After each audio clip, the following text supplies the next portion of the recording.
Welcome to the Between Brothers podcast. We have the Duke of Debonair, Lando, the cat, the charismatic one, Zero, in the building. Zero, how was your week? My week was all right. Though of course work.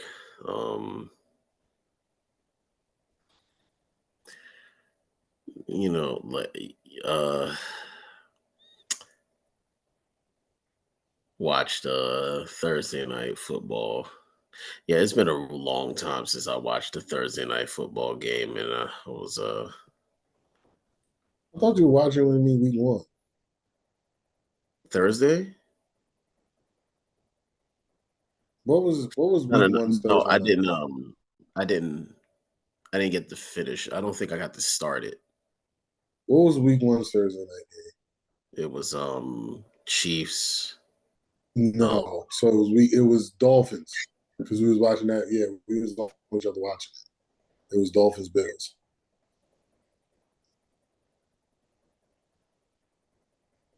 Dolphins.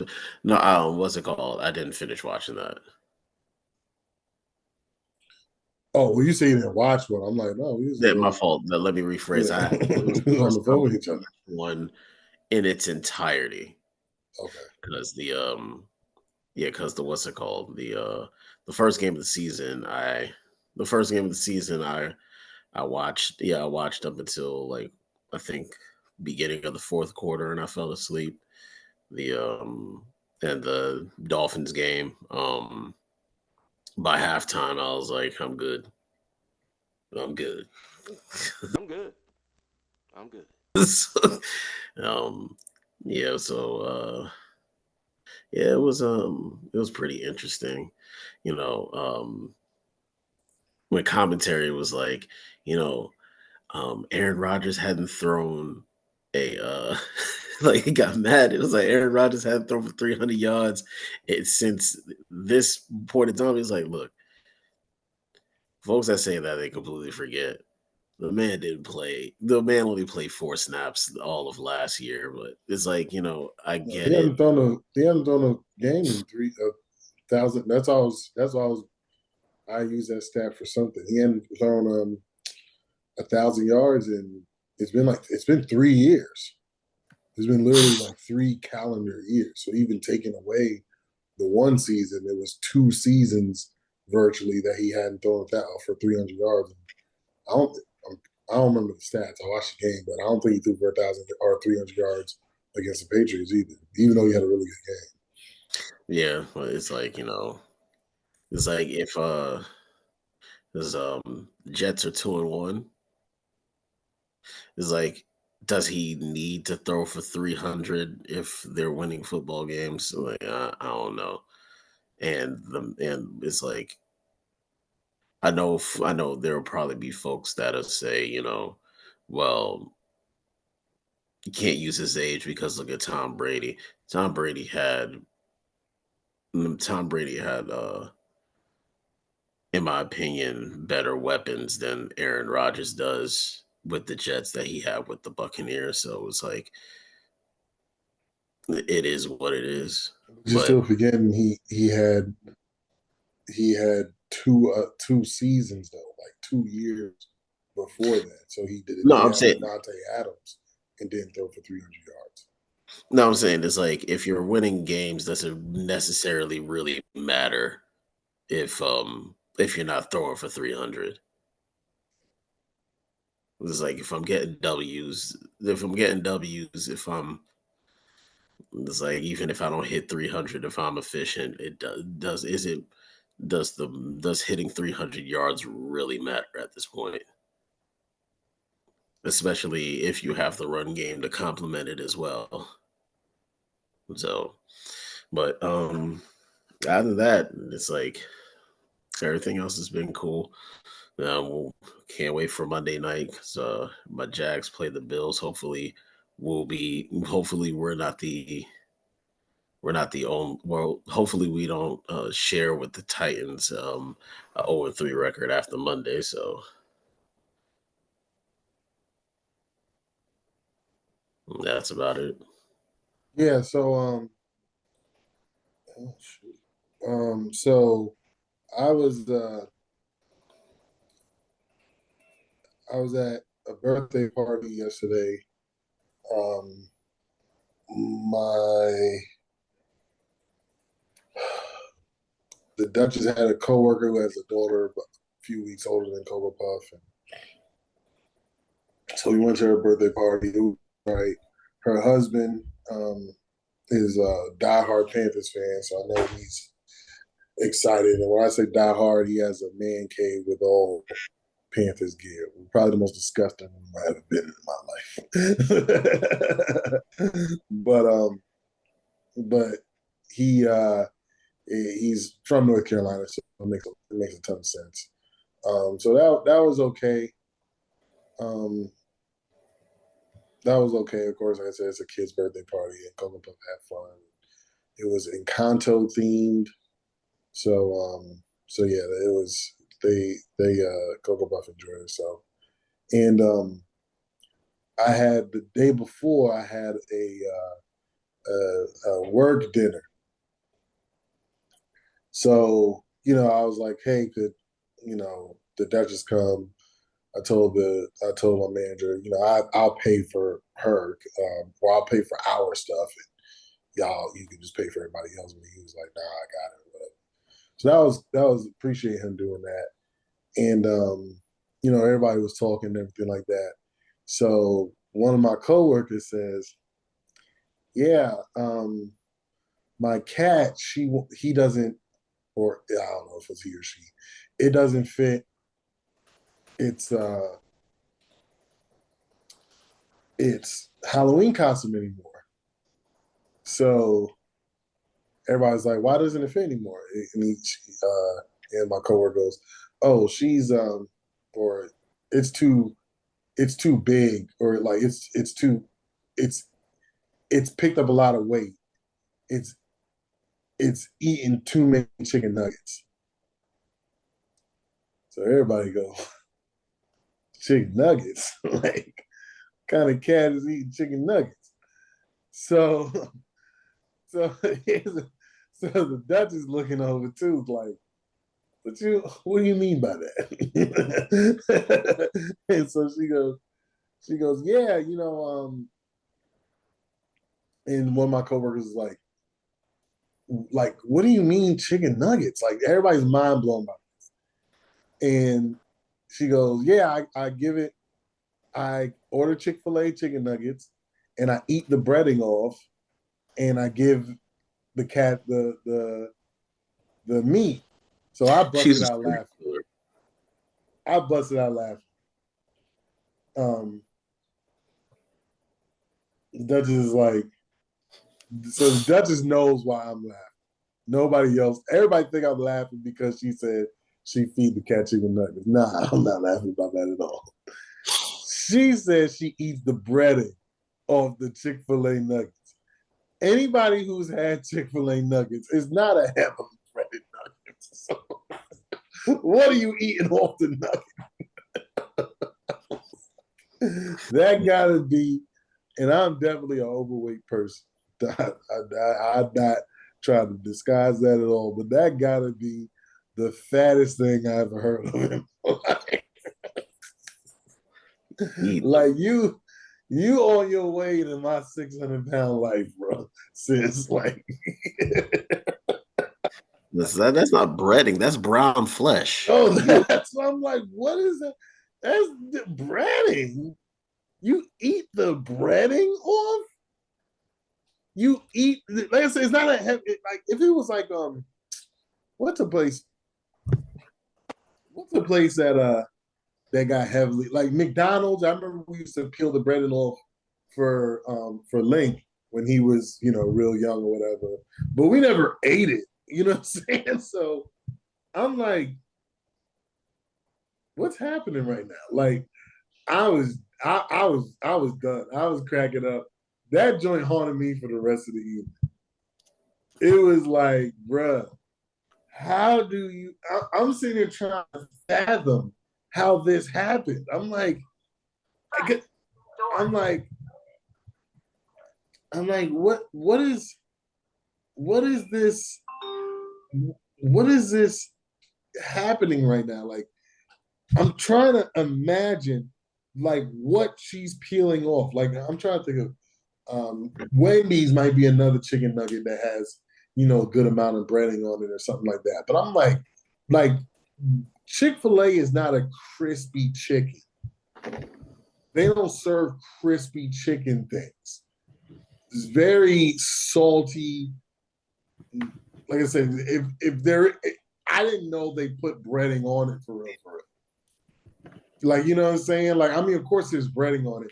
And they lied on one of their commercials, the honey pimento commercial. They was like, yeah, we have one of our crispy chicken fillets. What? What do you mean? What do you mean by crispy? Because I never bit into a Chick-fil-A anything and got a crunch from it. So where's the crisp? Is it like, like the old Sprite commercials when they were like, or was it Brisk commercials when they say they have a cool, crisp taste? Maybe that's what they meant by crisp. Maybe that's what Chick-fil-A mean by crisp. Because it can't be crispy, crunchy, peanut buttery. It can't be nothing like that. Yeah, that's Brisk, baby. I don't get it, man. I was like, what? What does that even mean? Like you eat the bread. So pretty much what you're telling me is you eat half the nugget, give the cat the rest of it. Yeah, you bite the nugget and then you. Because I can't imagine what breading she's eating off of the thing. I feel like I need to have Chick-fil-A for lunch tomorrow to do this experiment. You gotta make a video peeling the flesh off of flesh. Yo, that's crazy, bro. Because that doesn't make it. What do you mean? Like, but so why are you feeding your cat this? Yeah. Like, yeah, because that just was like they have food for the cat, right? Like there's a whole aisle in the grocery store. You can get Friskies, you can get Fancy Feast, like you can get Meow Mix. I want chicken. I want liver. Meow Mix, please deliver. But for some odd reason, you're like, Chick-fil-A is it. She went to Chick-fil-A, she got the nuggets, and she was like, I really don't. It was like, I got the nuggets before I went to the grocery store. Let me just go home and feed the cat this. Because I don't want the cat staring at me and crying while I'm eating in front of it. Yo, but there's more to the story. Because this is the same girl. She said, this is one of the funniest things I heard in my job. She goes, she's talking about like, saving money by getting lunch or whatever, or like good deals for lunch where she orders food or whatever. And she goes, yeah, I ordered the 30-piece chicken nuggets from Chick-fil-A. And, she was like, I forget how much it was. It's not much more than the 12-piece or something like that. So she's like, so the other coworker she's talking to says, yeah, so, you can eat like, 10 to 15 nuggets, have a great lunch, and then save the rest for tomorrow. She goes, leftovers.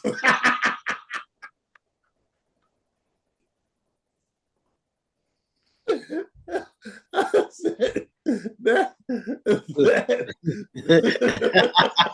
What do you mean by leftovers? 30, on the 30-piece, boy.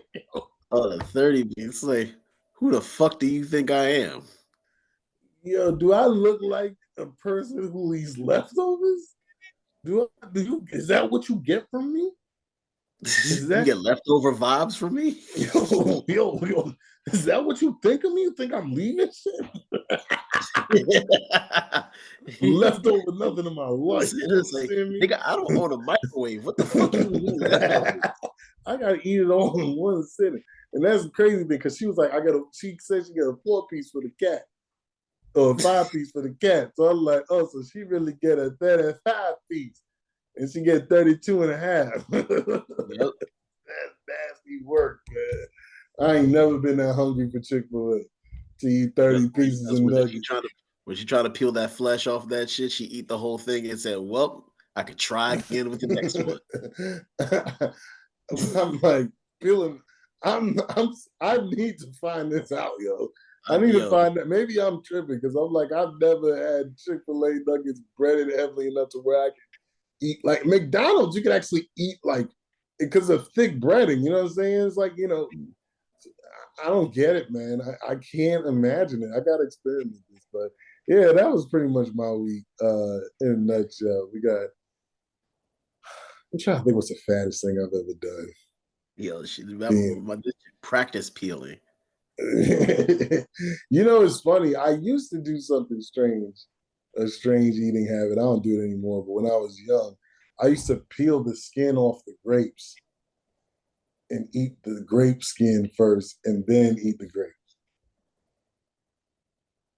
You ain't the only one. Yeah, so but I don't think that's a fat thing. I don't think that's a fat thing. I'm just thinking like that's something like where you don't think like, okay, like this has a lot of skin on it to peel off. But yeah, I thought so. Yeah, if I could do that, she probably could do some magic with the Chick-fil-A nut.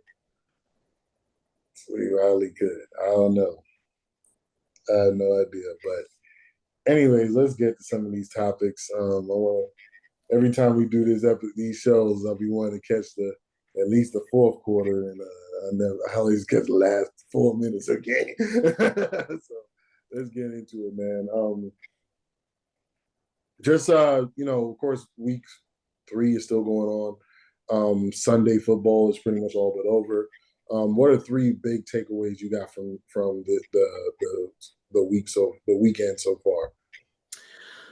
Number 1, Sam Darnold doing his thing. Yeah, I can't believe that shit. I can't believe it. I mean, Houston, it's not like it's an elite defense. The San Francisco win is the one that I'm like, wow. But 4 touchdowns, that's crazy work. Yeah. Number 2, the Ravens almost blowing their win today. After the blowing a win last weekend, right? Yeah. Like, come on, yo. You gotta do better than that.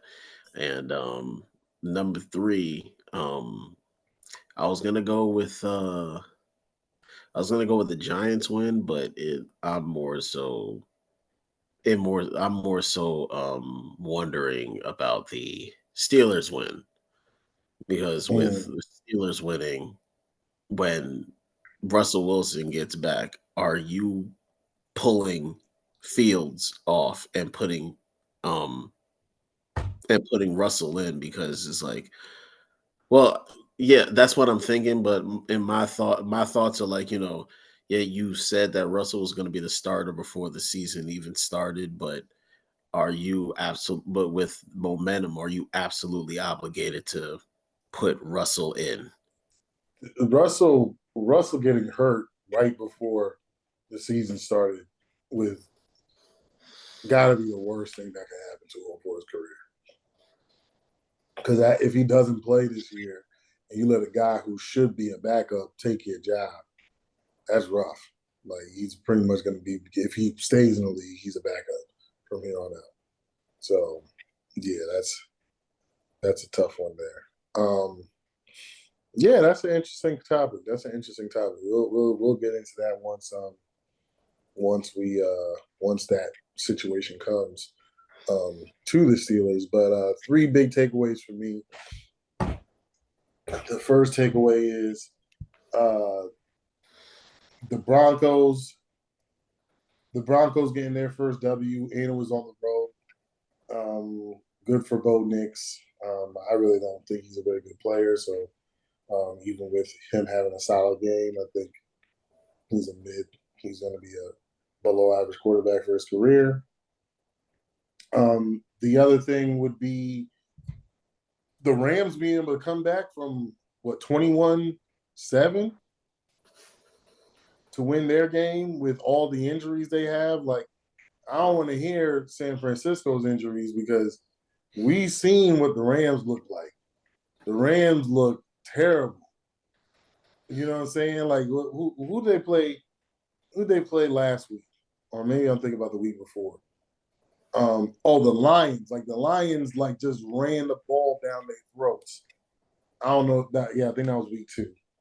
I don't remember what game it was, but like, and then they got blown out against Arizona, who couldn't score any points against the Lions today. So there was that, and the last big takeaway that I have for this week is how exponentially better the Panthers got without Bryce Young. You know, I mean, they went from not being able to score to putting up 36 points. You know, dang, like that. Momentum of a comeback victory. It's after riding the momentum of coming back to beating the Ravens last week. You would have never thought that shit. To be honest, I don't think the Raiders are a good team. Like a lot of flukish stuff happened. Like I don't know if I talked about it last week, but it was like the interception that Lamar threw. It bounces off a guy's elbow, and then lands in the gut of a linebacker, and then pauses there for like 4.5 seconds, and he's like, "Oh, the ball's here," and then hugs it. Like it was like the flukiest thing. Like so, I wasn't really buying. I knew that this is gonna be a letdown spot, and I had a feeling that they would lose. I just didn't think it was gonna be. You know, they getting blown out by the Panthers. Like, you know what I'm saying? And having a competent quarterback makes a world of difference, man. So those are my biggest takeaways. And Will Levis is still buns,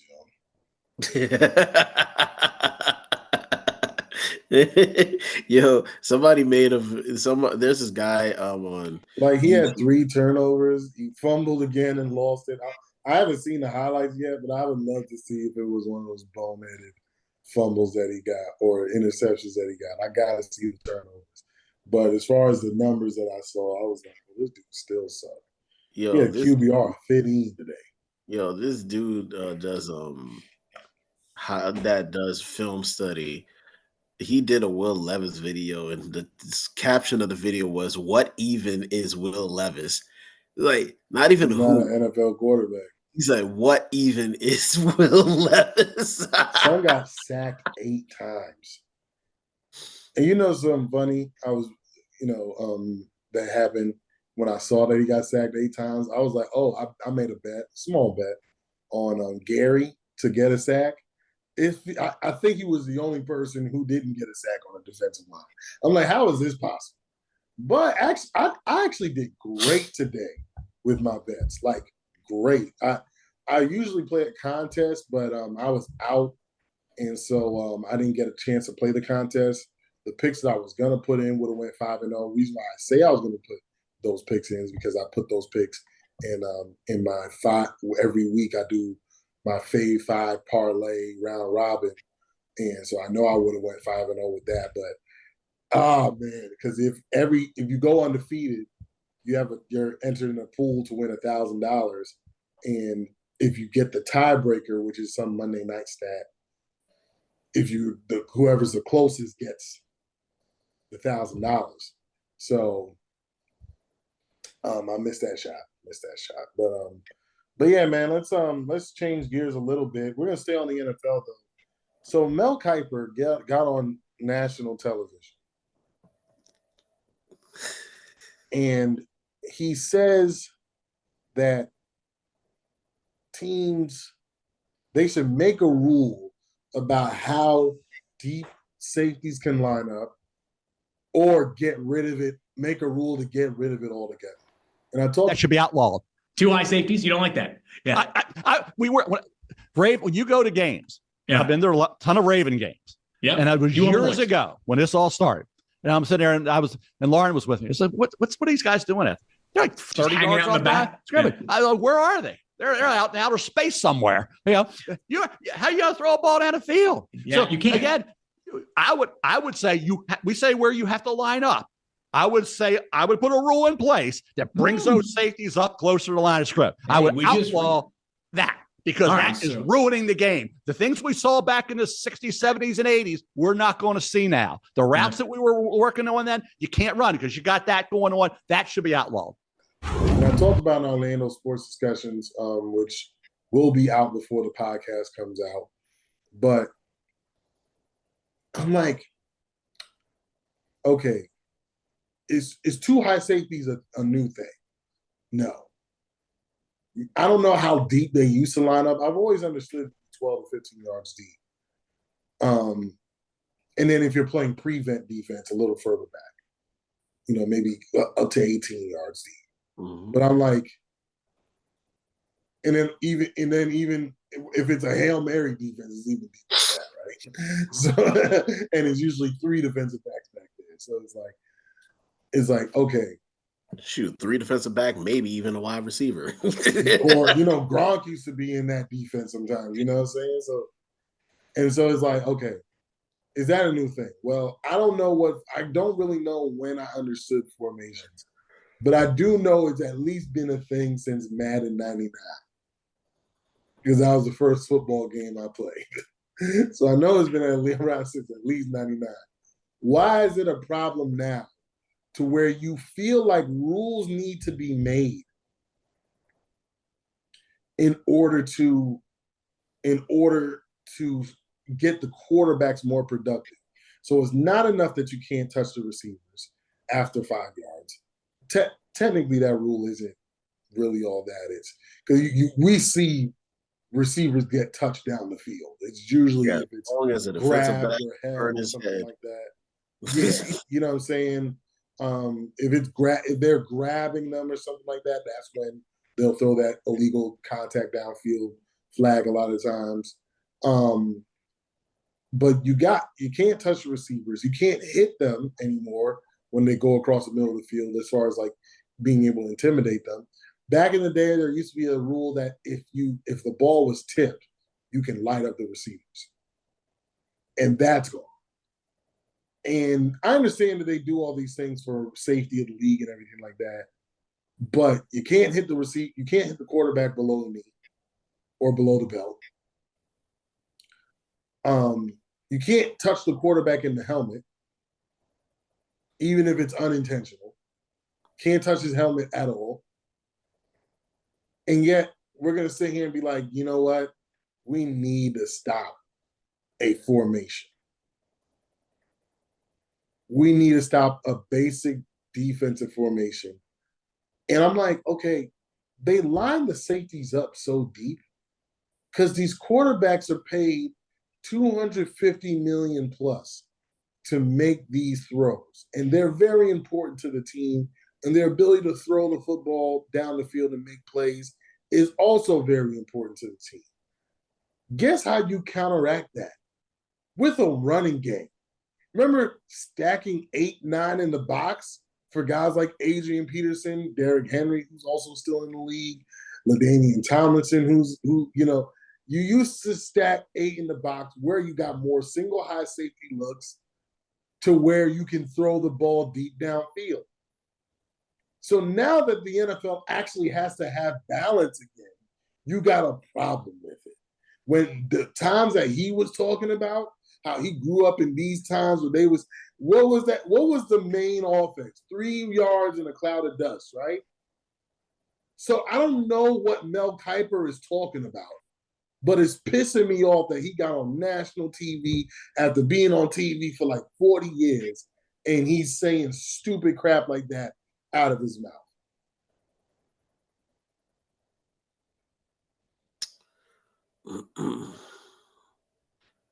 Well,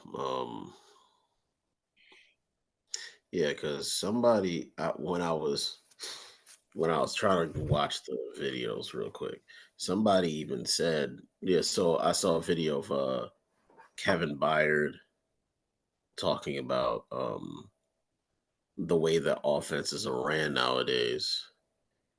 It's not like you could play single high safety anymore. Another video was talking about how when with teams not having the real ability of running the ball anymore, there's no need to have to put having to put safety, having to have one safety high or anything of that nature. So the rant made absolutely zero sense to me because it's um like you said, everything has been geared toward the offense. It seemed like damn near every rule's been geared toward scoring more points. And you get on national TV and start ranting about something that has been around since before you got on TV and got on TV and started doing draft scouting. So it's like my thing is, where the hell is this even coming from to begin with for you to even come on national TV and say this shit? Like it don't make any sense to me whatsoever. Like just there's just certain things you just need to keep to yourself, and that was one of them. You would think somebody who studies as much film as him.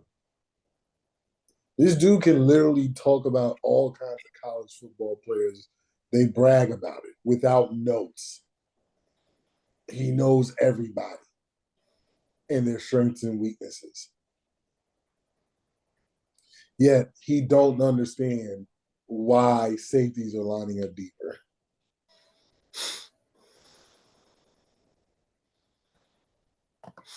Yeah, it's I said if you there's no reason why safeties need to line up any closer than what they are because really folks can't run the football anymore, or at least they're more pass oriented now than any other time. So you gotta it's like so you can't line your safeties closer to the line of scrimmage, give up everything over the top. Then what if that was happening? Are you gonna sit there? Would you change your tune, or you think everything is all good because more points are being scored? Like what do you want at this point? Yeah, I don't get it. It's one of those things where it's like, all right, there's good that comes from this. There's the good of running backs can start being a factor. The fullback could be a team or a position again. You know, the halfback, you know, that tight end fullback combination, everything like that. Like running backs can actually start getting paid what they're worth or what they should be worth because of how the passing game has evolved, these running positions are seen as obsolete now. Why don't we praise that?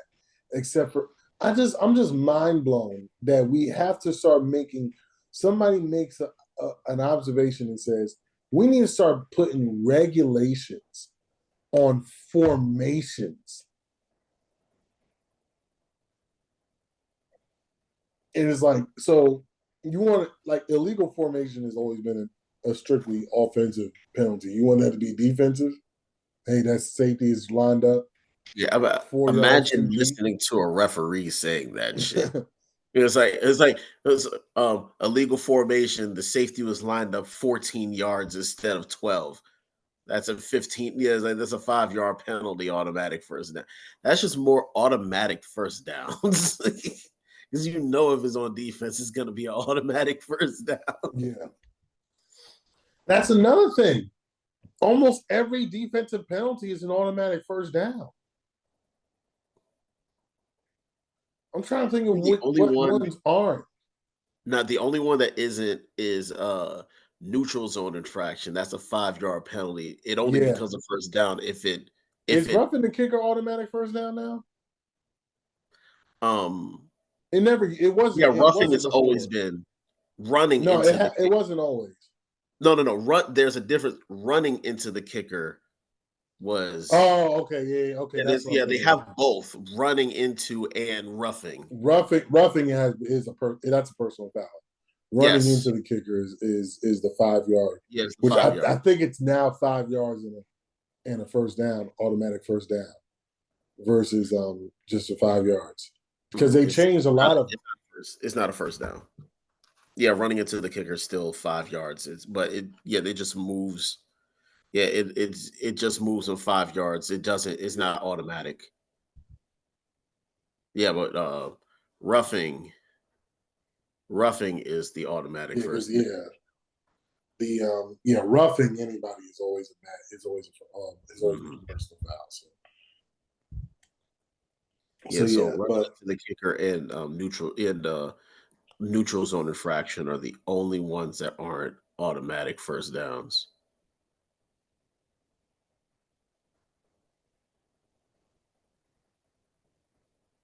As far as I know, because defensive holding is automatic. Yeah, defensive holding is automatic. Yeah, I just saw it during the Cowboys game. That's the only reason why I know.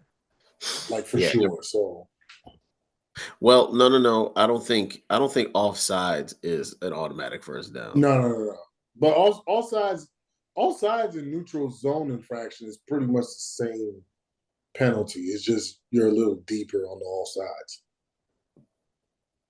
I don't want you know what? Speaking of that penalty anyway, I don't ever understand how nobody like I was watching the Packers Titans game and Preston Scott got called for a neutral zone infraction. And I forgot who was calling the game, but somebody was like, so you mean to tell me there's nobody on the defense that could say, hey, Preston, move back? It's like he's literally, and as long as it takes them to decide on blowing the whistle and saying neutral, like I think it was at the snap that they called neutral zone infraction. So they were sitting there for about 10, 15 seconds. That happens a lot though. Like a lot of neutral zone infractions, they don't even know. Like, I mean, there's the ones like the Aaron Rodgers ones where it's a hard count, and you get a free play out of it. But then there's some like there's a lot of them I see where they're lined up in the neutral zone, and it's like, huh. Yeah, and it's like you don't call anything until. But I wonder if your teammates aren't saying anything, because if you say something and give your position away, like let's say you're trying to move back, and then the offense tries to snap the ball while you're trying to move back, and now you're out of position, you're off balance. That's the only thing I can think of on why your teammates wouldn't call you out. But even actually no, because like when they do the illegal formation, there's too many players on the offensive line. Like you don't hear those guys. Oh well, that'll be a false start. So that's completely different. If you no, because they're an eligible receiver. I know they said like Derrick Henry got called for a false start last week, and they were like, yeah, with running backs, wide receivers, and tight ends, specifically running backs, when you're in the shotgun, because there's no real signal for motion. Like like under center, they throw the heel back or whatever.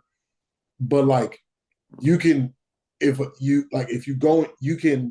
you're about to go or if you're about to false start, you can like take a couple steps over and take a couple of steps back, like it is a motion, and you won't get a call for a false start, which I found fascinating to hear. So I'm curious as to like if there is a guy who's lined up with the illegal formation. There's too many guys, offensive guys in the line of scrimmage. Is like if there's not a signal for it, I don't know, hot dog, and then it's like, oh, I know, and then it's like, all right, let me act like I'm going into motion and then come back or whatever. But even as the guy who's lining up in the neutral zone, do you not see that for yourself that you're too far? Like you're too far in front of the ball for you to. The guys who usually get lined up in neutral zone, they're usually ends or linebackers. So I don't know if they can. Like, if you're a defensive tackle lined up in neutral zone, you're a good because you're at the ball. You know what I'm saying? You're right there. Yeah, like you can look at the ball. But the guys who are a little bit further, I don't know if they can always gauge that. So I think that's why you see that on, like I said, it's usually the edge guys that usually get called for that. Like, you need LASIK eye surgery. You need to get your depth perception in order. Yeah, so I don't know. I've never lined up on a line to see because it's difficult, but. Because I always wondered if defensive ends, if they would, because wide receivers, whenever they point to the ref, is to make sure that they're lined up where they need to be.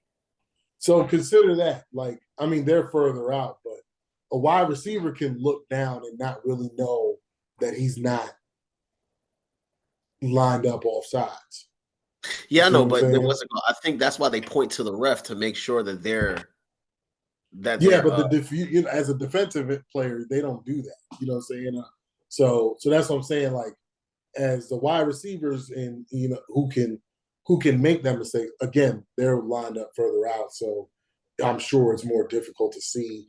And they got a couple bodies in between them. That's another thing that could be.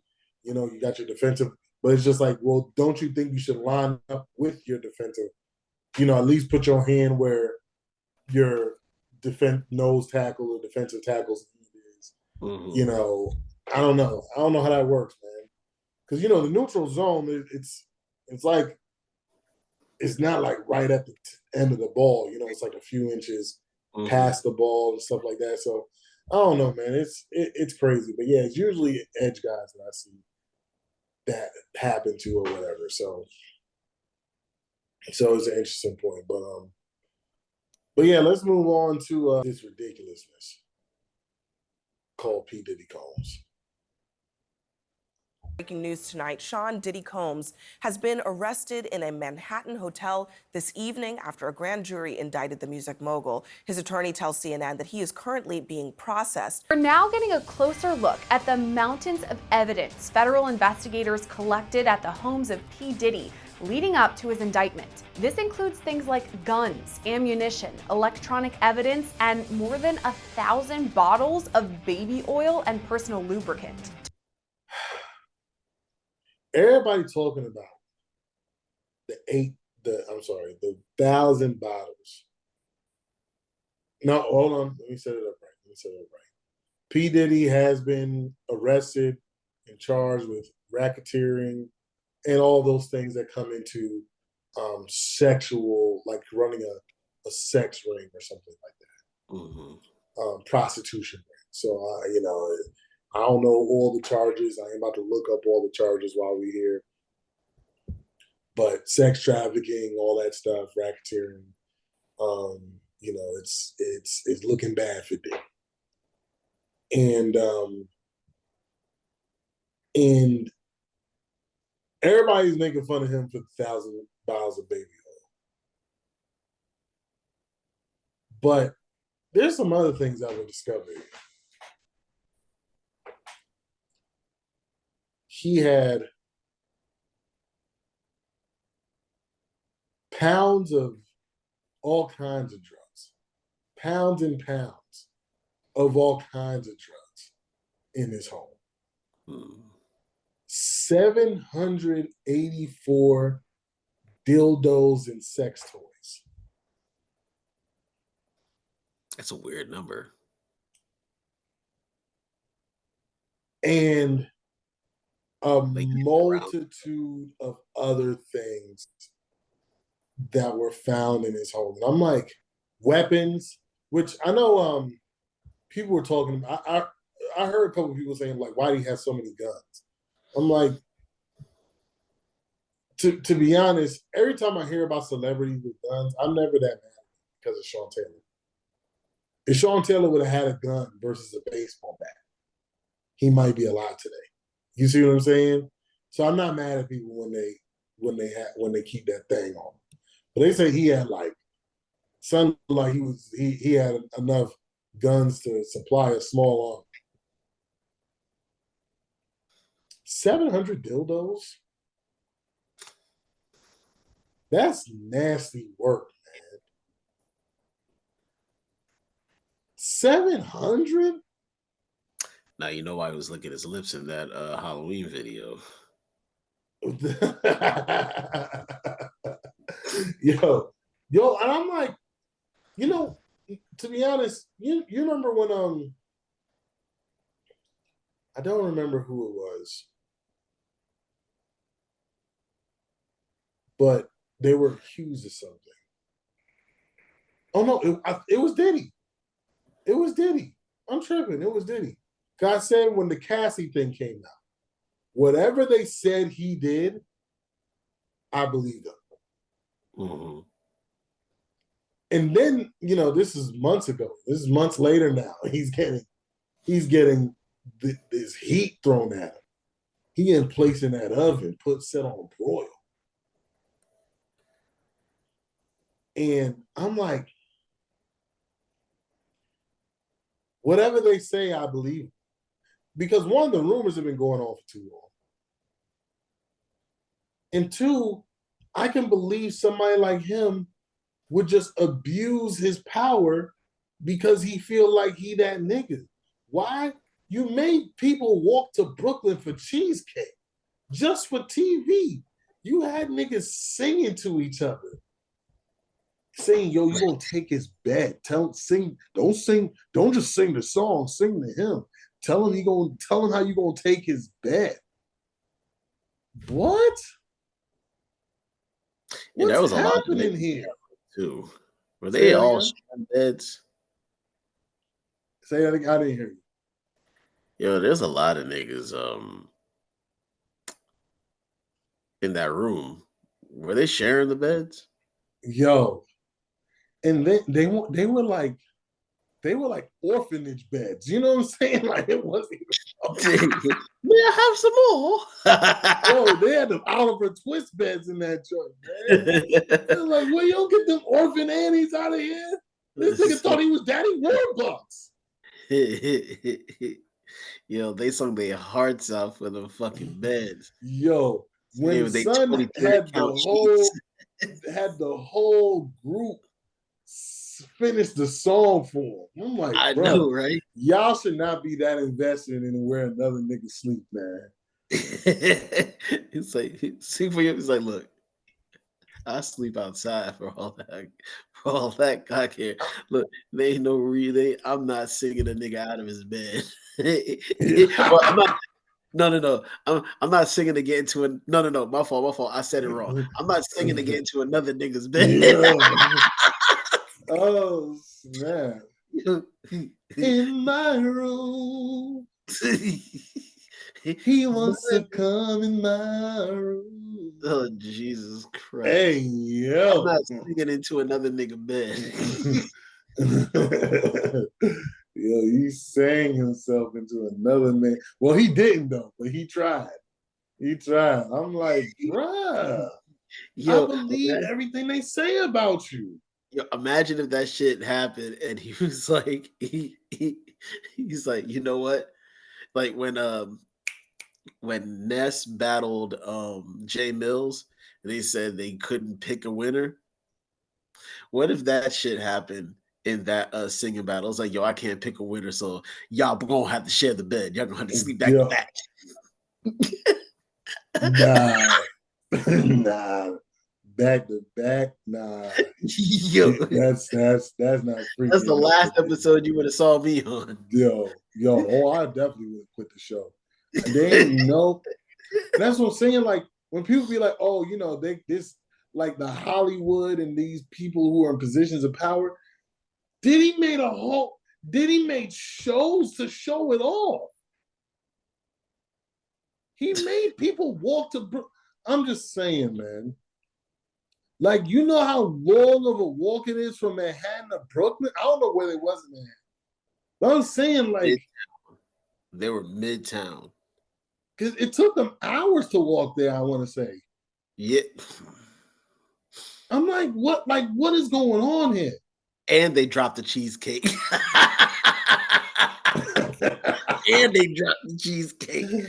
How you fumbled the bag for real? Don't make no damn sense, man. You did all that walking and you lost feeling in your hands. Oh, I'm I would like, get you smashed up cheesecake for real. yo, there's no way I'm doing that. Like, how would he know? Like, how would he know I really went? You know what I'm saying? Like, I'm gonna get me, like, yo, they must have had a bad batch. Like, if it didn't taste right to them, man, I'm just saying they might have had a bad batch, bro. And I'm not doing all that for no rap record, man. For no rap deal. For a record. For a record deal? For a deal with Diddy? Diddy ain't done nothing since 112. What you mean? 112 in May. What you mean? I'm saying it's like you had a nigga. You say Black Rob had one hit. G Dep was already on Fish and Spaghetti. Yo, and speaking of which, that line that Diddy had in that same song, Special Delivery, and he was like, he said, "Tell the feds to come and get me." Yo, they said that lyric did not age well.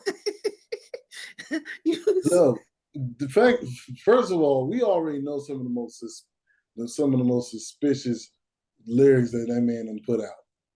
I need a girl. Oh my goodness, we was more than just what was it? We were more than girlfriend and boyfriend. We were like brothers. We used to play fight undercovers. Think about that. Think about that. I'm not trying to think about that. Undercovers. Undercover. What type Nigga of been telling us he gay since 1999, bro. He told us. Then he tried to lie.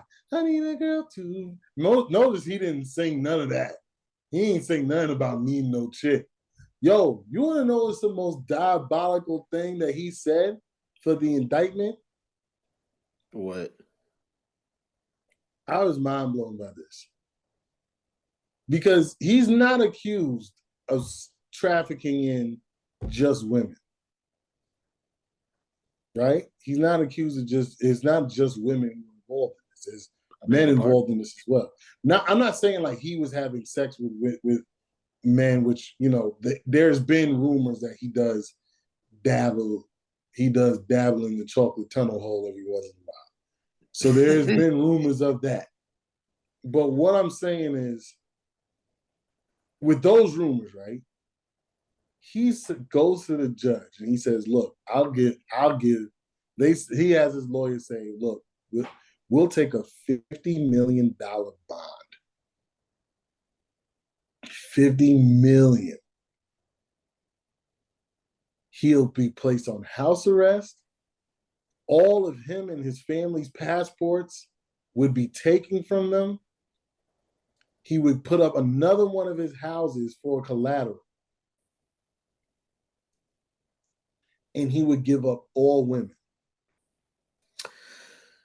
What about the men, dog? What about the buttholes you be punished for penetrating? Just think about that. He's so enamored by man butt. Booty warrior did. In his prison, booty was more important than food. Booty, a man's butt. It was more, I'm sorry, it was more booty, having some booty was more important than drinking water, man. I like booty. Is so enamored about man butt. He was like, I'll give the coochie up. I'll give the coochie up for life. As long as you let me keep my niggas. What? Not like, yo, like, hey, you know, I ain't gonna bring nobody in, no parties, no that, whatever. You can monitor me 24/7, whatever. He like, nah, man, I'm okay. I don't need women right now. I'm like, man, and you know that Cassie video really did him in. And that bum ass apology, he talked about some, yeah, I apologize, sincerely for the bottom of my heart. I'm like, you apologize because footage is out here. Oh, I got the song wrong. The song is Let's Get It. In the lyric he said, um let me find it. He said, they call me Diddy. I run this city. Send the cops, the feds, and DA to come get me. Cats want to leave me dead. You coming with me. He told y'all. When this song come out? When this song come out? He told y'all in 2001. He said, y'all gonna leave me for dead, you niggas coming with me. And he got VHSs of y'all niggas. Yo, and that was another thing. He had tapes to hold everybody else, hold everybody else on some blackmail stuff, and they like, you forgot you was on them same tapes, dog. Yep. Cats try to leave me for dead, you coming with me. He's like, you know what? And we gonna share a cell. Yo, like, that dude. I don't understand. Like, I don't understand how. Like, that dude is sick. Like, he's sick, man. He's demented.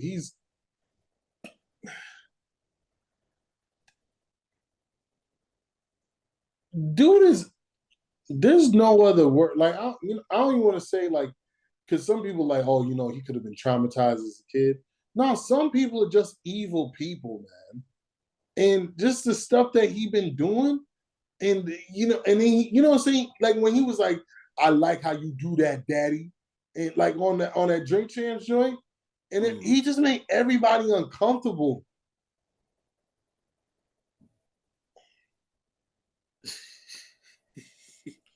Son said, at first we were friends, then became lovers. You were more than my girl. We was like brothers.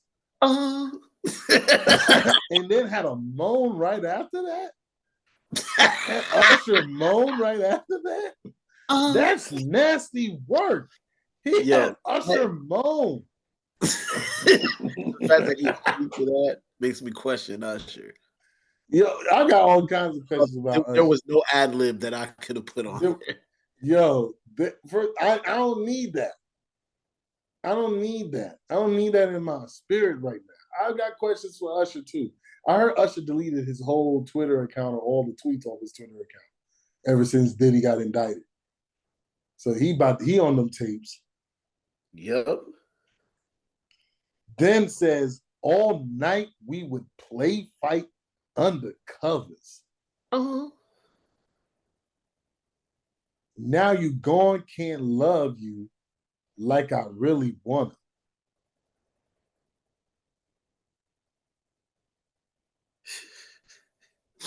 He been telling niggas for years that he was undercover, because that's what he said. Play fight undercovers. Why would you do that? Why would you do that? What do you mean by that? Like, we are brothers. I'm nothing under. I've never been like, I would rather be in bed with my brother more than my Duchess. That thought has never come across my mind. Yo, like I saw this comedian. I was like, these people would be tripping. I saw this comedian. He said, hey, how many? He was like, hey, how many fellas got their mama ass? Clap it up if you got your mama's ass. And nobody laughed. All the dudes was like, what? Then you hear somebody go, hey, yo. And then he go, man, you can't even ask nobody no regular question, man. You can't. Ain't no fucking regular question. I've never heard such a question. Nobody's ever asked that question in the history of manhood. Nobody's ever said, hey, you must got your mama ass, don't you? No one's ever said that. No one. What do you mean? He's like, man, they be like, how's your dad? Oh, hey, yo, man, how's your dad? How's your dad, man? You gay? You asking for another man? You asking about another man? No, you asked about another man's a room full of men's butt cheeks. What do you mean? How is that not? Hey, yo, that's what I'm saying. Like, these thoughts have never come across my mind. Yeah, you know, I'm in the bed, you in the bed, it's your girl, and you like, man, I really wish Jonathan was here cuddling with me. Like, who would do that? Like, what's happening here? You disgusting son of like, yo, we not brothers anymore. I disown you. Yo, for real. Like, I'm like, that. Who wrote that for you, dog? Who wrote that? Because Diddy was not known to write his rhyme. And then you read that and was like, yeah. Yo, no. You read that and was like, no. I like that entire verse he wrote himself. Or imagine this. Imagine he read it and it don't sound nothing like that. Like, you know what you should do? If I were you, I would say it like this. Like, if you want it to sound like me, if you want it to sound like me, you gotta put that. You gotta put you were more than my girl. We were like brothers. I'm not writing that, dog. Like, I'm throwing the pen on the paper and walking out of the room. It's like, what was he doing with his brothers? What was he doing with his brothers? This dude might be involved in some incestuous stuff. Like, for real, man. I think this dude is a sexual deviant, man. Like, there's some this dude. I can't understand it. So Steve Stout, on the Pivot, he believes that it's a. He said he believes that he's a drug addict. Oh, the amount of drugs they have in his shit, yeah. He said all this shit. He said all this shit has. He believes that it's all drugs, and it was like he's like for real an addict, because he was like he said I think he said he wouldn't have imagined him doing any of this, but it's like, you know, he said with him losing Kim, everything started. Yeah, with him losing Kim and him losing Adrian Harrell, it was like they're probably the only people that would have been able to reel him in. It was like you lose your lady and your mentor. I don't know how, because I don't know how, like, until details come out, we don't even know how long he's been doing this. That's what I'm saying. Like, and these rumors have been around for 20 plus years. I don't know when Kim passed away. What was that girl's name? What was like her last name? Porter. Kim Porter. Okay, I'm about to look her up.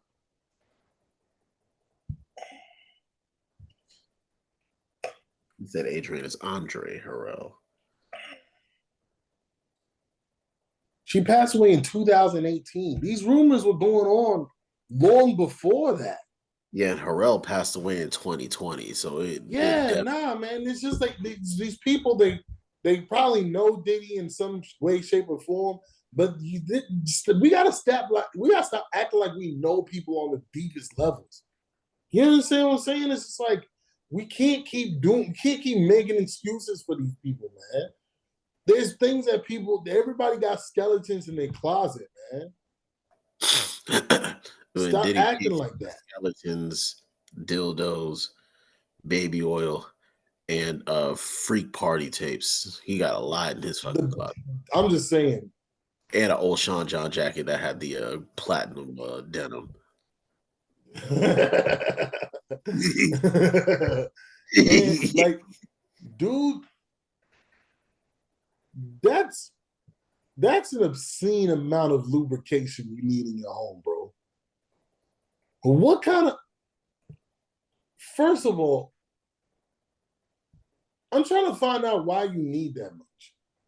Like, why do you have a lifetime supply of lubrication and sex toys in your home?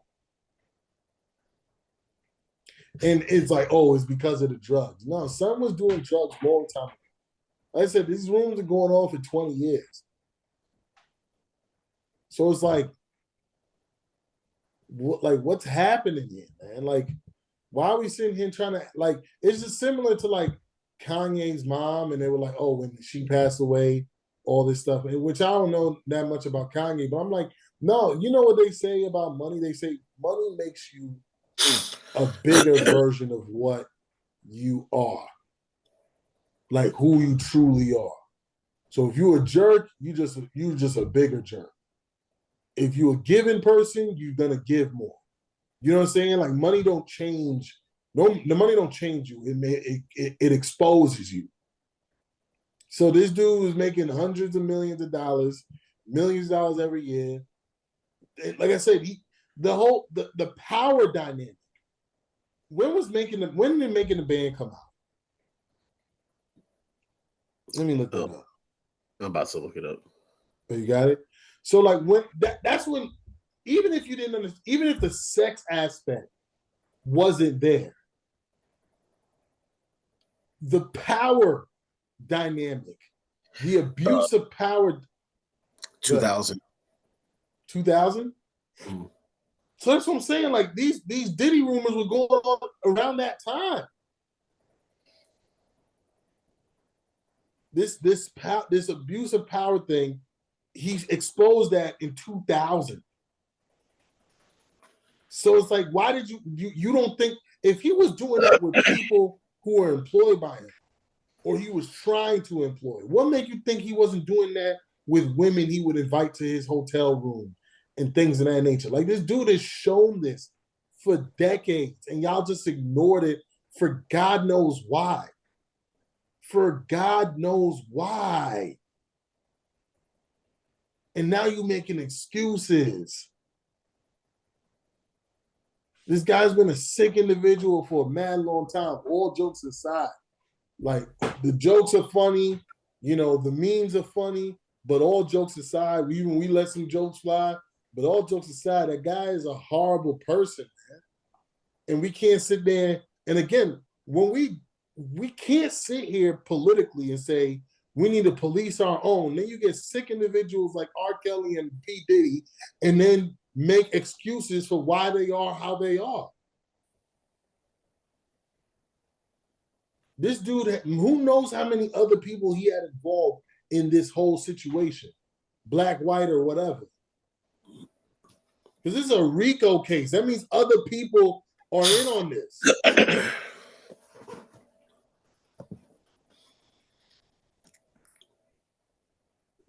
That dude, he's always been strange to me.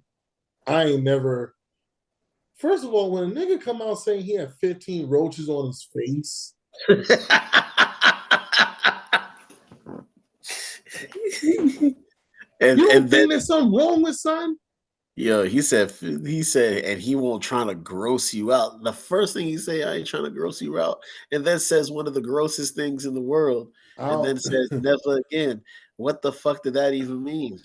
Yo, like, yeah, you can afford an exterminator, bro. Like, matter of fact, it really don't cost much to have an exterminator. Like, it really, $40-$50 a month, $100 at most. Like, it's not that deep, bro. Like, you never again. And I know this shit happened as a kid.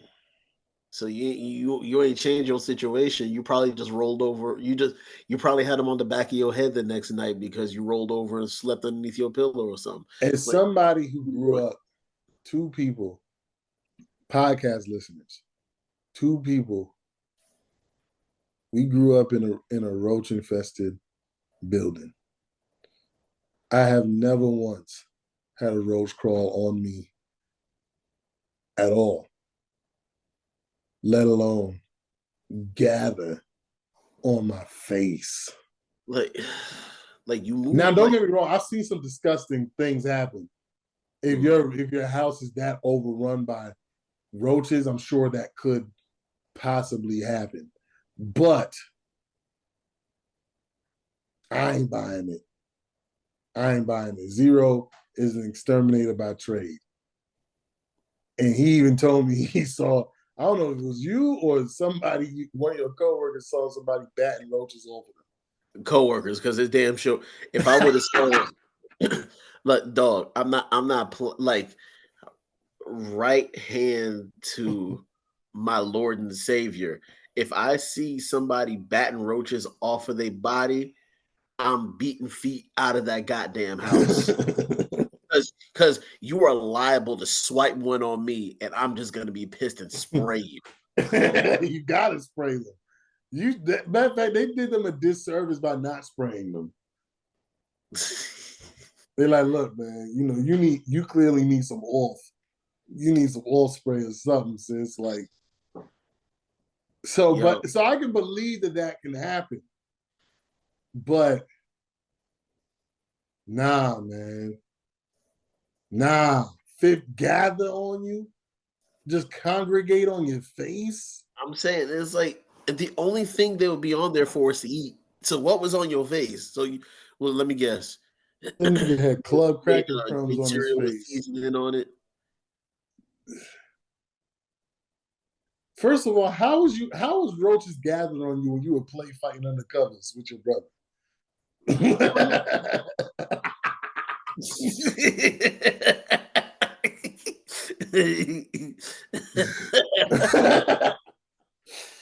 That Usher moan is crazy after that, man. I know it's not a moan. I know it's a harmony or something like ad lib, but I'm calling it the Usher moan. Yo, there should be no ad lib when that happens. Like, bro, unless it's that white dude that yells "what," like that should be the ad lib. It should have been Lil Jon on that. Yeah, it should have been Lil Jon on that. What? You can't even have the Rick Ross thing ad lib on that. Yeah, because that sounds wild gay. That sounds even gay. After those lyrics, oh my God, man. Yo, I'm telling you, that cat's gonna leave him a dead for you coming with me. Yeah, he taking somebody out with him too. He like, I ain't going by myself. Because son is like, well, how old is Diddy? Like in his 60s? Might be close to 60. No. Yeah, because he was in his 20s around Biggie time. So he might be close to 60. Mid 50s.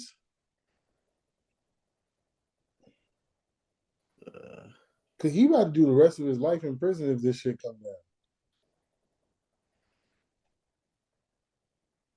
54. Yeah, so I was right, mid 50s, close to 60. So, and then here's another thing. Here's an aspect that because me and the Duchess were talking about this, and I was like, you know what's crazy?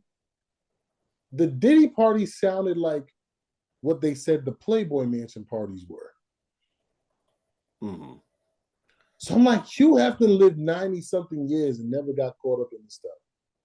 And, everybody be talking about like the Me Too movement or whatever and all this other stuff, which, again, women who are victims, I do hope they get their justice. The Me Too thing, there were some women who were just jumping on and take advantage and stuff like that. Those women disgust me, so I ain't talking about them. But I do think that a lot of good came from the Me Too movement, because now we actually have to protect women. And I don't think that there were women being protected during the Hugh Hefner days. He, fortunately for him, died before or came up in a time where that stuff was slid under the rug and ignored. And not saying that every woman who partied and stuff like that, even at the Diddy things, were completely innocent and weren't consenting, to whatever was going on down there. And all I know is if I open a closet and I see shelves of baby oil, I'm out. and KY, All around. yeah. Oh, it's too. Man, you just got here. Yeah, I'm never coming back. Yeah, bring the car around. Like I said, man, when he was like, I like when you do that, daddy. And then even like he was like Fab never party. Man, you never party with me though. And Fab was like I don't like Fab was actually cordial, man. Cause I would have been like, yo, son, I hear about you, man. Like I hear about what go on down there. Or I shouldn't, maybe not you, but like I hear what go on out there. I'm not participating. That ain't my scene, dog. I don't want to party with you. Never. Like never. I don't want to do. I'm not interested. I understand we on a podcast. Everybody cool. We cool. We cool. I'm cool with you, but I ain't that cool with you, dog. Like we never gonna be that cool. I'm saying I know you, but I don't know you. Oh no, I know you, and that's why I don't want to get to know you anymore. It's like we could be. It's like we're business partners. Yeah. And that's where it's going to stay. Yeah. We don't need a real relationship. Then I guess we should no longer be business partners. Because I hear what you do with your brothers. You sang about it. You made us alone on the covers. That's crazy. Like we business partners, but rest assured, I have no business being at one of those parties though. Yeah. Yeah. Like you know what I'm saying? Like, I mean, but back to the Duchess, she was like, well, the Playboy Mansion parties. I was like, no, they actually sound very similar. I said, I think the difference between Hugh, because Hugh Hefner was actually like dating and marrying like these Playboy bunnies and stuff like that. And it's like, I don't see, you know what I'm saying? Like, I can't imagine an 18, 19-year-old girl wanting to deal with a 74-year-old man. I'm not saying like I don't even know Playboy's even a thing anymore, but I'm like, yo, like, do you heard about those the Playboy Mansion parties and how he used to get rowdy up in there, and he never got hemmed up with nothing. So I'm like, I feel like, you know what I'm saying? Like that's the only thing that makes me feel bad for Diddy is because I do believe he was trying to be like the next Hugh Hefner, and times changed for the better, and Hugh Hefner never got his just due. You know what I'm saying? And I'm not, as far as, but I think the biggest difference is we know Diddy was abusive. Like we seen him be physically abusive with women. And so that's why he deserves to, that's why I'm not mad that he's going to be spending at a very long time in prison, if not the rest of his life. But yeah, man, it's crazy, man. It's unfortunate for the victims in this situation. So answering your Playboy question, it's online now. The last time they printed anything was in 2020. So it's not. Yeah, so I can stand magazines, newspapers starting to die. So yeah, it makes sense.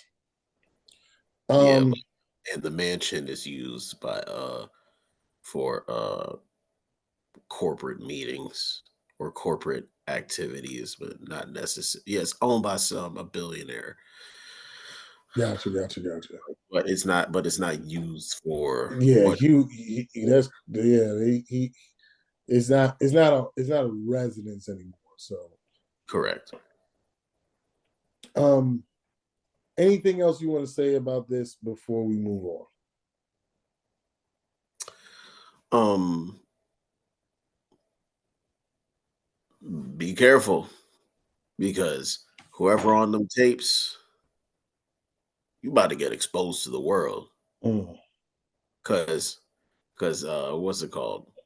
You remember he from Harlem, so he telling on everybody. Oh yeah. It's like, yeah, he's so. I remember Oh, I'm sorry. It's like y'all better align yourselves with great representation because y'all about to be outed out here. Last time I say about this, I remember I was selling jewelry, and this one dude said he was from Harlem. He called himself Harlem. I'm like, only a Harlem dude would move to another place and call himself Harlem. And I said, and he was like, man, I'm from Harlem. I said, there's nothing good has come out of Harlem. I said that to him, to his face. Nothing good has come out of Harlem. And he was like, what about P. Diddy? And I said, nothing good has come. But I was talking about P. Diddy as a rapper. Not the businessman. No, not the predator.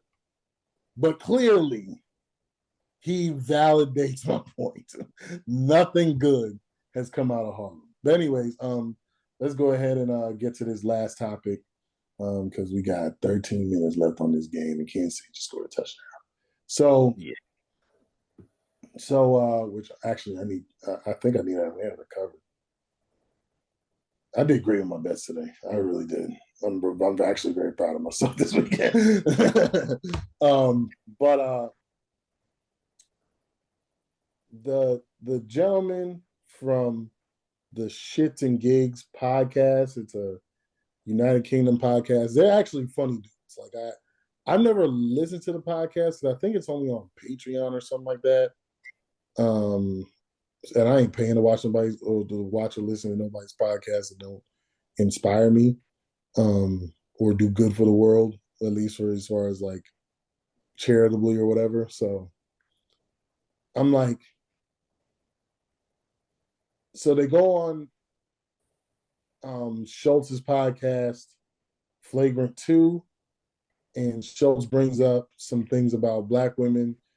Zero, go deeper into it because I did see a little bit, but I know you knew more about it than I do. Right. So, so what happened? Shits and Gigs was going on a U.S. tour, and they showed up with Andrew Schultz, and Schultz when they were talking about women, I think just in general, and Schultz brought up like Black women, basically with like their complain about everything and get angry about a whole bunch of stuff and slapping you upside your head and shit of that nature. And they laughed about it. And then they went on another podcast on their tour. They were with two ladies.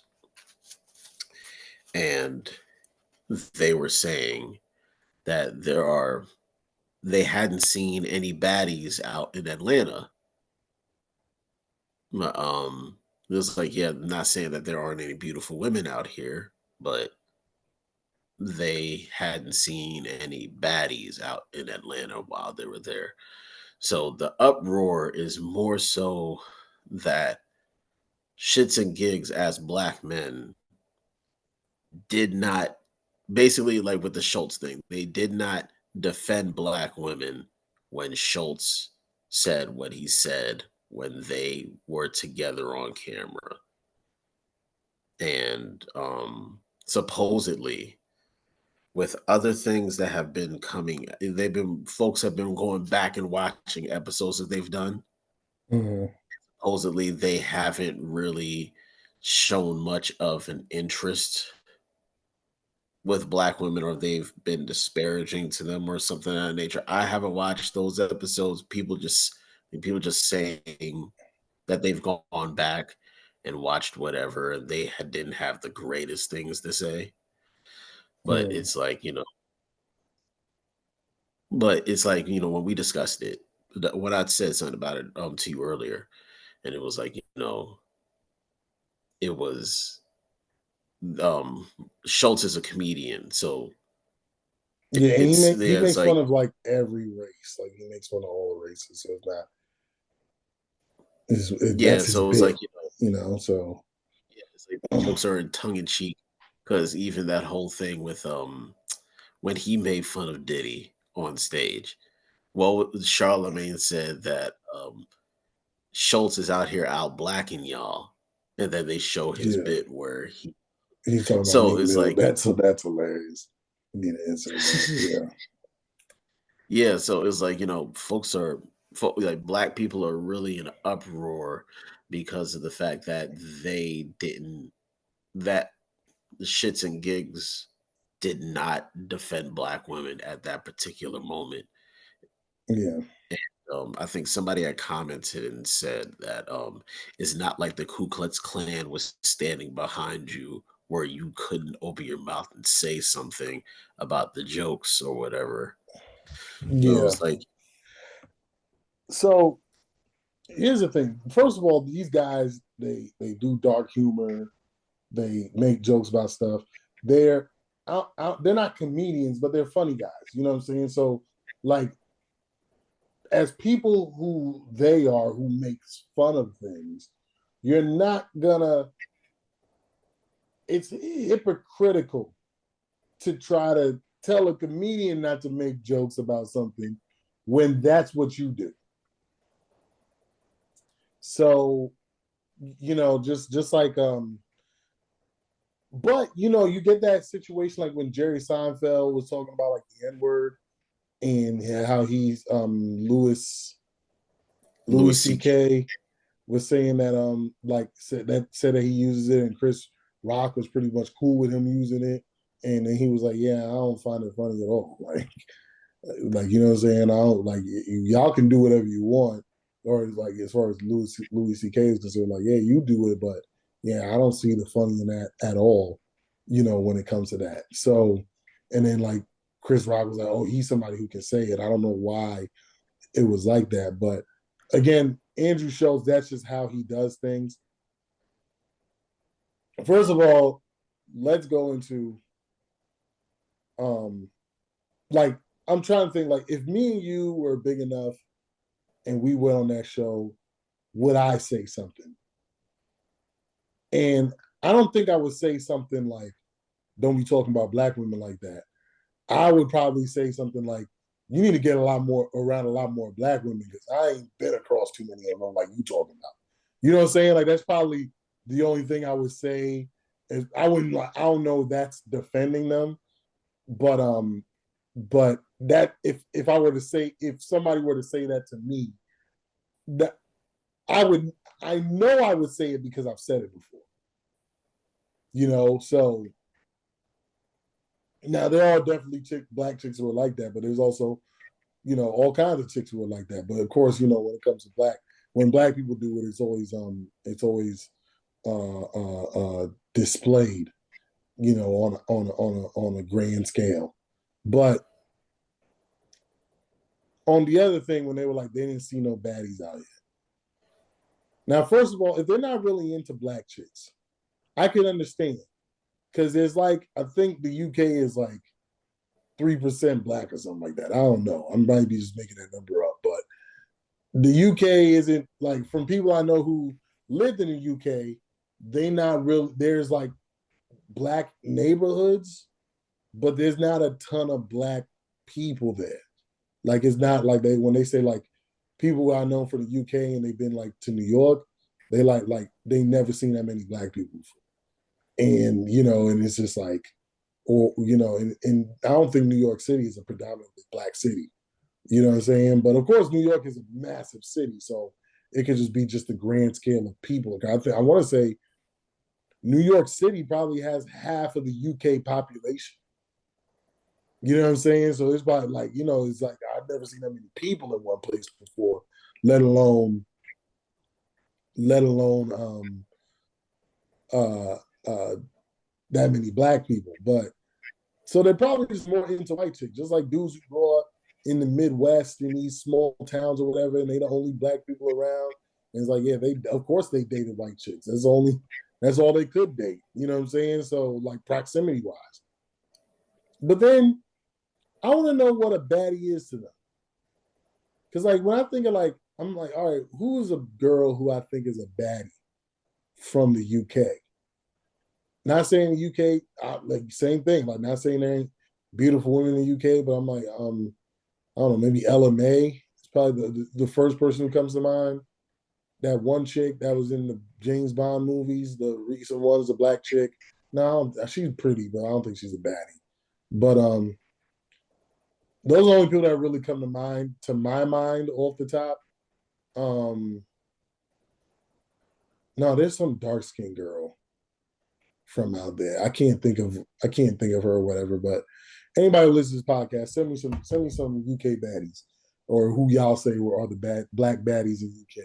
The dark skinned chick, she have really short hair. I don't remember, to be honest. I know I've seen like one of these movies and she didn't have the UK accent, but then I saw her in real life. She does have a UK accent. I don't really remember. But I thought she was a very beautiful woman. But let me. I don't know if you can see it. You got a glare. I really can't see. Her name's Lashana Lynch.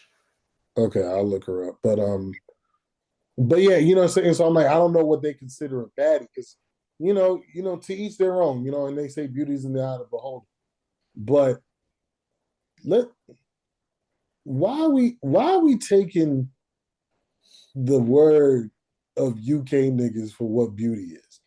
They eat. Did y'all listen to the other podcast we said where they eat beans and toast? They think that's a good meal. They think that's a good meal. So who knows what they think peasant food is a good meal. So you don't know what they like. We don't understand why the people in the UK like what they like. And people come to the UK and go, or come from the UK, go to the US, go back to the UK and be like, yo, like, why don't our food got no flavor? Like, you know what I'm saying? They ain't got no flavor out there. Yo, there was literally a segment where they had kids eating American food. Like this kid damn near had a freaking orgasm taking a bite of fried chicken. Fried chicken. He was like, "Oh my god, this is the greatest thing I've ever had." It was like, exactly, fried chicken. It was like, this is some regular shit to us. To him, he was like, he went from he went from boy to man in one bite. That dude Wanye when I see him.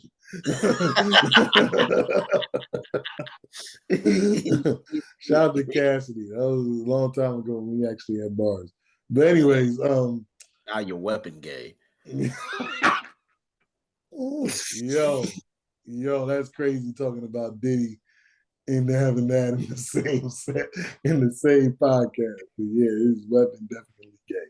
But anyway, so like that's what I'm tripping off. Like, let's just be real. Like the UK, when it comes to blackness and things of that nature and whatever they got going on, I'm not saying that people from the UK don't stand up for blackness or whatever.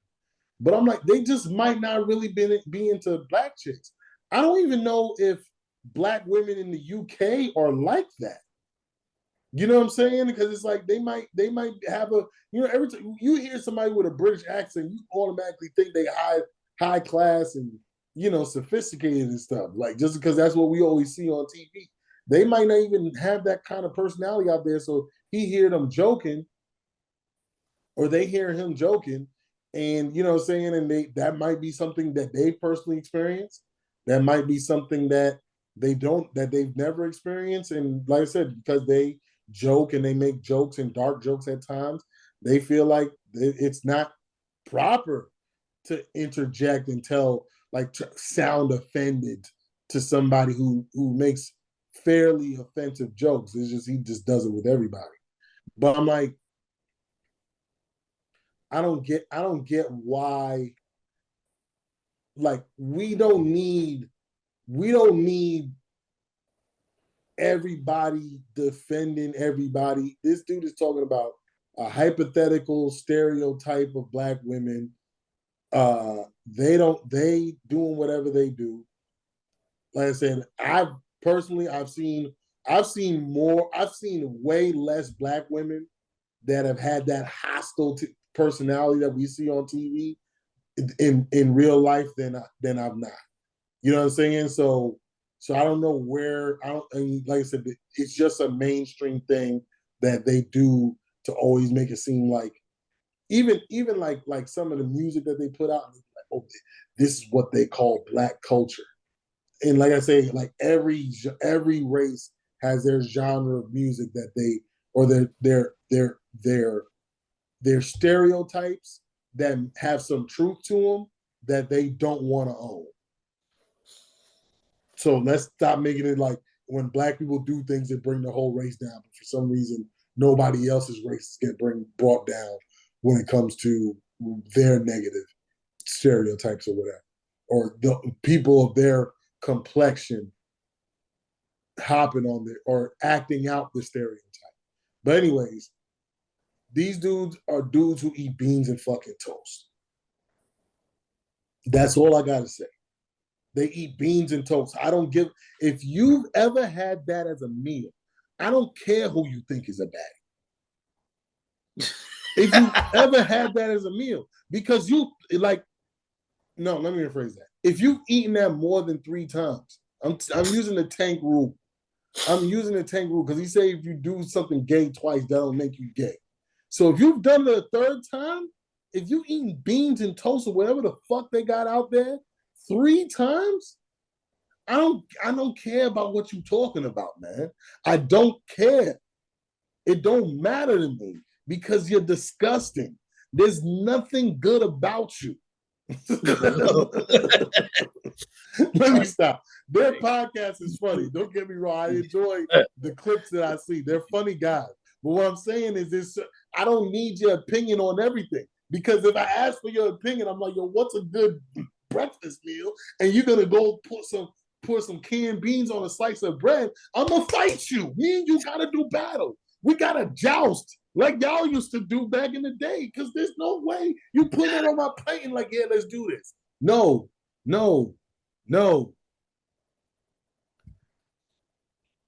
That's all I gotta say about that. You have to joust. Yo, Knight's Tale. Yo, call me Ulrich von Liechtenstein. Like, what you mean? What you mean? What did you say? What did you just serve me? You served me what? Oh, I demand satisfaction. Where's my glove? Where's my isotone? I slapped you both times. And you know what? They'll say you will be satisfied if you eat these damn beans. Nah, there's nothing satisfying about that. And then come to find they don't season. I saw this video. They were like, "Yeah, we always put the seasoning on our food after we cook it. They don't even know to season their food before, like, to season their food before you cook it so you can get that flavor. They don't know this. They didn't understand this. And I'm like, oh, okay. And you telling who's a what daddy? Daddy what? Okay. You eat beans and toast. You eat things called spotted dick. All right? Relax. I don't give a damn who you talking about as a baddie. I ain't seen no baddies. I'm not saying that there were baddies wherever they were at in Atlanta. But don't say that out loud. Don't say that out loud here in America. You trying to say America ain't got no baddies? You kidding me? That's how I take it. You talking about America? America ain't got no baddies? Can't even name 5 baddies from the UK, black or white. Fuck you mean? Only thing I can say that's bad is the British cuisine. What you mean? Don't you ever come here and disrespect us, man. This is America. Shoot.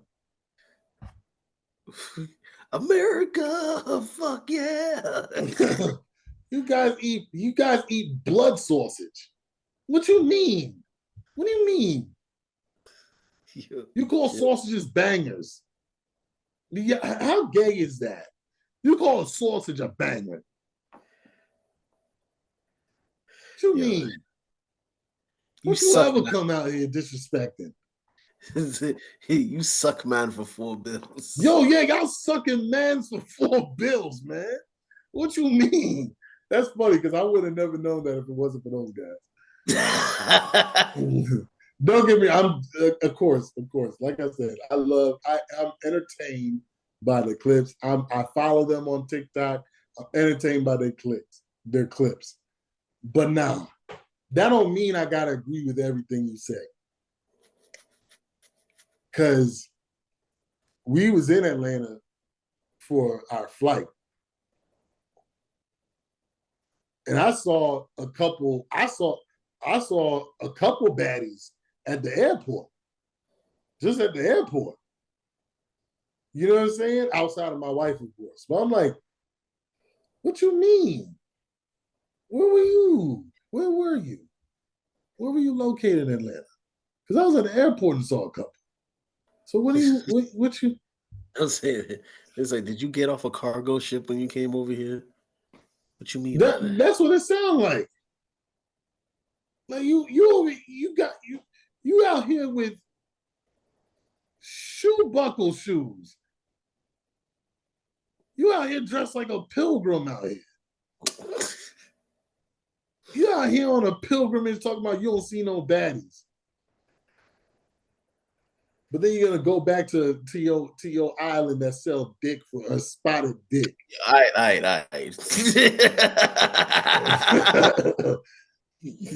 Talk about some baddies. Nah, bro. Don't you ever say that about American women. Shoot. God save your soul for saying this blasphemous stuff. Shoot. The hell? The hell? The audacity. The unmitigated goal. Nah, but I love them guys. They hilarious. I really don't care that much about it. But like I said, they gotta tell me who was a baddie then. They gotta tell me who's a baddie. Like I'll take a picture of 5 British girls that you say are baddies. I guarantee I could walk around my neighborhood and find 12 that look just like them or better. And I live in an old people neighborhood.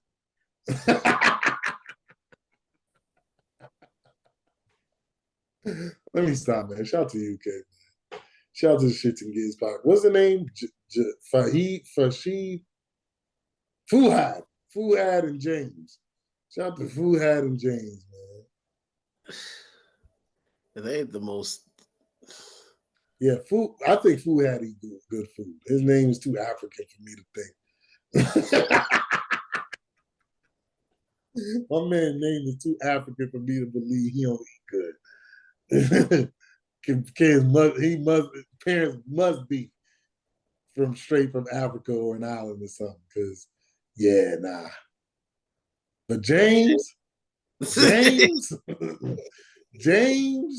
I got questions for you, bro. I got questions. Swag. Oh man. Anyways, get to these party shots, big dog. All right, my parting shot has to do with all this Super Bowl halftime show stuff. All right, if you're gonna be mad at anybody, don't be mad at Jay-Z, because I watched the Pivot podcast and they went straight to it. If you're gonna be mad at anybody, be mad at Drake, because twice, according to Steve Stout, twice they asked Drake to do the Super Bowl, and both times he declined. So if you it's like, so I don't know how the process goes, but I know Steve said they should celebrate the fact that we're getting hip hop acts on here. Second time now. Because the fact that like if Jay-Z wasn't on this committee, if he wasn't picking any, it'd be pop stars and old acts forever. Because after the Janet Jackson situation, they went the safe route. And I don't mean the safe route as in they were using pop artists because she's a pop artist. Her and Justin Timberlake are pop artists. But they went the safe route for folks that don't have any sort of music for real, that have that sort of promiscuity that may just pop up in that sort of thing. I put it in quotes as well because they did have Katy Perry. And Well, I disagree because I remember we had went back like 20 years, and they always had those kind of acts, like kind of no, like no. I'm washed up saying acts. no. That's what I'm saying. With the Janet thing, and yeah, it was like now you're going with U2, Prince. It's like you're not. It's like that. You don't. It's like you, in a sense, you don't really run into a situation to where that's what I said. That's why I said Janet Jackson and Justin Timberlake were pop as well. But it's like, No, I'm not talking about the pop. I'm talking about like they never had risky acts before then or after. now that's now I understand that, but it's like, because like I'm pretty sure nobody wanted to watch a halftime show with U2. I think that Utah 2-1 was before when we looked at that. I think it was before the Janet Jackson joint. Mm-mm. And I don't. It's like I'm pretty. Yeah, it's like with Prince, he's a legend. So I'm. But what's it called? But it's like with Jay-Z being up there and having hip hop acts up there, you would have never seen that before if they kept the same people. Yeah. And Steve Stout, like I said, Steve Stout said that you gotta. It's like it feels like we're spoiled because of that.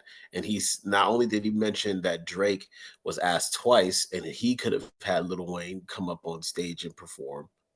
Because who's to say that Drake wasn't an option before they picked Kendrick? Nobody knows what the situation is. And he said, "How about we?" U2 was 2 years before Janet Jackson. Okay, so what's it called? What's it called? We have he said, why don't we also celebrate the fact that Jay-Z has been somebody that hadn't put himself on that stage before putting anybody else on the Super Bowl stage, because with him being on the committee, he could just nominate himself, and he's never done that. It's like he's put other artists before himself when he could have just been like, because it's not like he doesn't have a catalog. It's not like he can't do a performance. It's not like he can't do any of that stuff.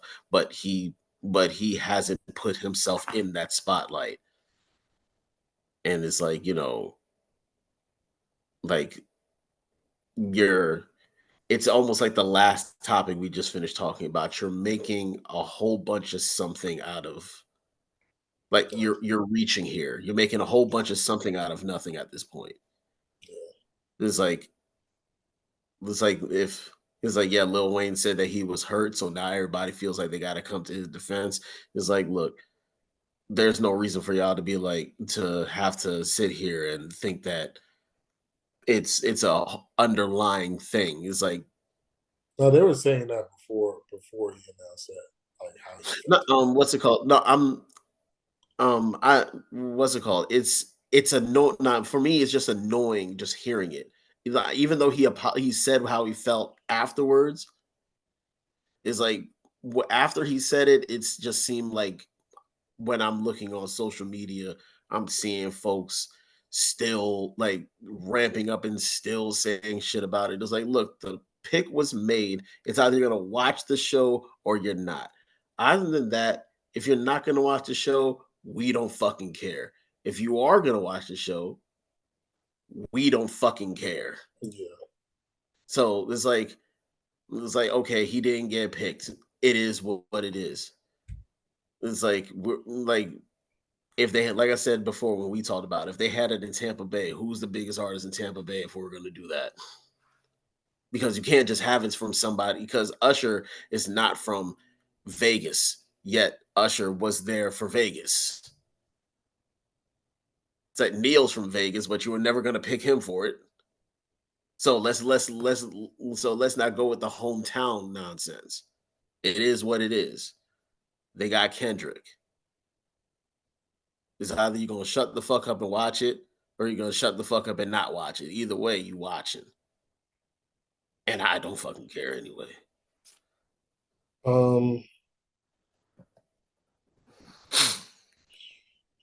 So my partner Shaw was listening to a podcast, Secrets of Success podcast, and there was a guy there. He said something that resonated with me. He said, it's easier to lift someone up than to push them up. So I was like, so, you know, I'm on the treadmill this morning, I'm walking. I was like, oh, he said that wrong. And I was like, nah, he actually said that right. Because again, I'm at the gym. So I don't think I would have caught that if I wasn't at the gym. And what I mean by that is, and I don't know if this is what he meant, but this is what I got from it. And because I see people, or, you know, lifting weights and things of that nature, and I've seen people deadlift 400 plus pounds. I've never seen anyone overhead press 400 pounds. And I'm like, yo, it really is easier to lift someone up than to push them up. And where the philosophical thing came to me was, it's easier to put yourself in a high position and bring people with you than to be under people trying to push them to a higher position. And so I say this as my parting shot. Your obedience, which is another thing I got from this podcast, but not necessarily from this particular episode, where Jamal King says, your obedience is connected to so many other people's destiny. If you are obedient in your purpose, so many people who are interconnected with you, lives will change because of you. So stay obedient, stay connected, stay on purpose, and live your life to the fullest. That's it for us. We love y'all. We'll see you next week.